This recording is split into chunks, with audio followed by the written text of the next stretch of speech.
Well, two institutions put their heads together and came up with a way to bring higher education to some of the most marginalized people in central Illinois. And those are people who are, in fact, incarcerated.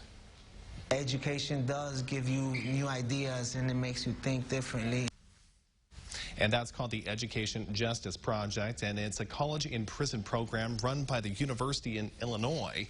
And WCIA3's Renee Cooper actually attended one of these classes at the Danville Correctional Center. Renee, this was actually one of the very first times allowed in a state prison since the pandemic was first reported.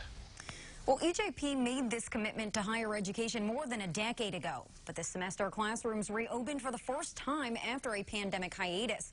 And this kind of access has changed lives. I sat down with people who have violent criminal histories and decades-long sentences. They tell me it's in prison they learned that doesn't have to define them forever. When they brought me to jail, I was 17 years old. So I was still a teenager, so I wasn't thinking about education. I wasn't thinking about nothing. I was thinking, I got 28 years I have to do. That was 22 years ago. Victor Ramos says it was here at Danville Correctional Center he made the choice to change his course. I got my GED in here. I got my associates in here. I got a certificate for construction. Now he's working on a computer science degree in prison through the Education Justice Project. When I was younger, sadly, I admired all the wrong things. Shaka Richblood was also incarcerated as a teenager.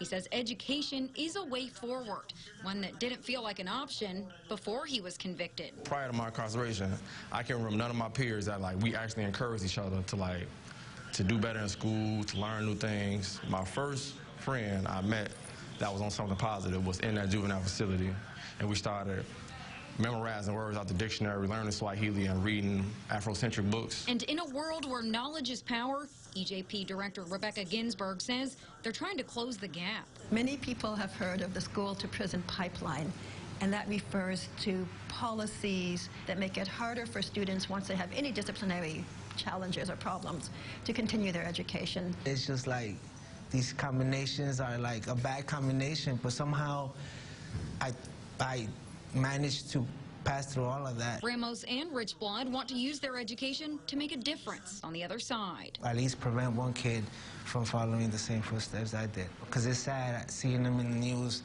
every day.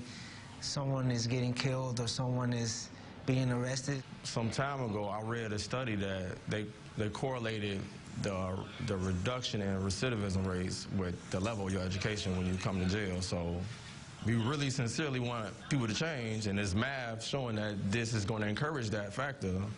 Why not invest in that? My goal for them isn't that they don't commit another crime when they get released.